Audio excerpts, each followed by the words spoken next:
everyone, and welcome back to another video. I have been rather quiet here on my little YouTube channel for a while, as we have done a rather epic move from Poland all the way down to sunny Valencia, Spain.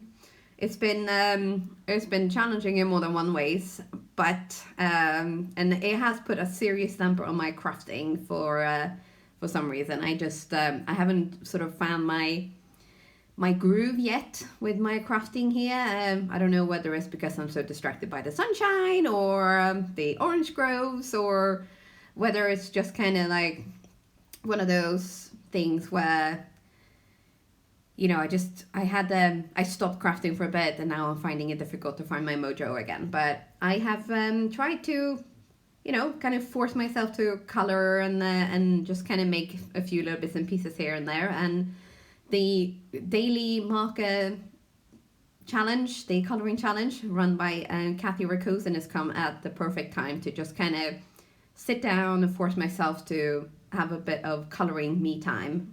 And one of the images that I colored for the challenge actually turned into a card, and luckily I had the presence of mind to film some of the process. So for this card, I have used the super duper cute Dinomite Halloween from Essentials by Ellen. And as you can see, I've already like skipped past all the coloring and this and that. But the inks I've used and the coloring medium is Fadeout Ink by Ink on 3. And I've used Zig Clean Color markers to color it in. The time-lapse video covered all the coloring. Here I'm just kind of adding a few little bits and pieces to make it more of a Christmas card rather than Halloween card, because it turns out that Spain didn't really do Halloween as Americans know it. It's more of a Polish thing with All Hallows Eve, where you go to the cemeteries and leave flowers and candles and the gravesites of your dearly departed ones.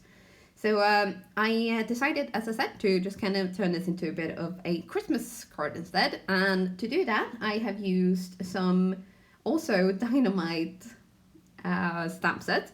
This one is called Dinomite Christmas, and it's also Essential by Ellen. And I have only used the little hat and the little scarf to kind of just bring in those sort of wintry elements. It does feel a little bit weird to kind of color up hats and gloves and scarves and, you know, wintry things when it's been really nice and warm here in Valencia. It's apparently it's a little bit warmer than it should be, according to our neighbor. So we just kind of making the most of that. But whatever the reason, I have thoroughly enjoyed the sunshine and the warmth for sure. And yeah, kind of funny to be talking about sunshine, going to and warm weather to go into heat embossing. But to finish off the card, I decided to stamp up the Farara stamp set, also from Dinomite Christmas. And I was thinking first that I was going to do like a little banner, but then I thought, no, let's make this into like a little sort of Polaroid picture thing instead. So I used this fun Polaroid Shaker Dynamic from My Favorite Things to cut out a black Polaroid frame, and then I decided to redo the sentiment. So I've gone ahead and heat embossed that directly onto the frame.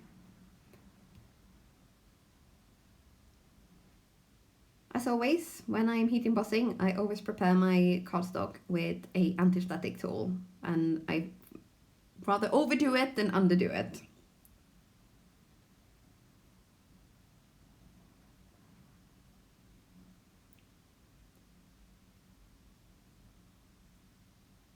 So for the actual stamping, I'm using Ink on 3 again, and this is the Embossing Ink, and it is really nice and juicy, and it's actually kind of cool. I think it's called Juicy.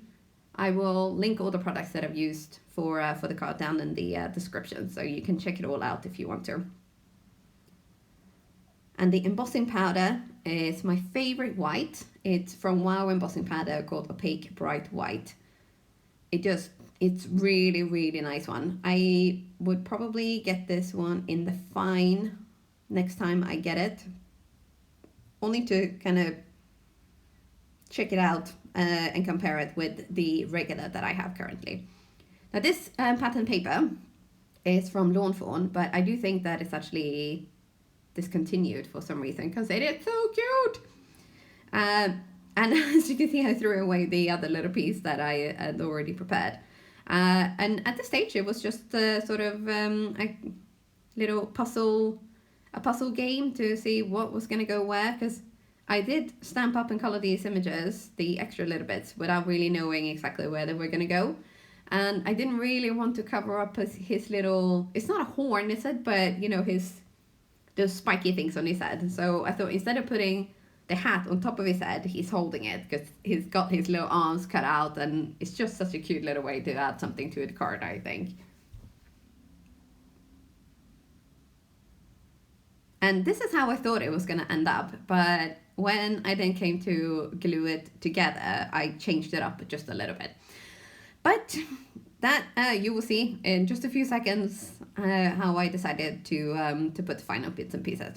And with that, the card was done, and I am done. And the last thing to tell you is that I have used a few affiliate links. So you can click on the links and it will take you directly to the shop where you can buy these items. Affiliate links work so that if you click on these, I will get a small commission directly from the company at no extra cost to you, of course. And I really, really appreciate it if you use these links, because it helps keep all the coloring and the crafting going. Oh, and don't forget to subscribe for way more crafting shenanigans, and I will try to keep up and pop in soon again.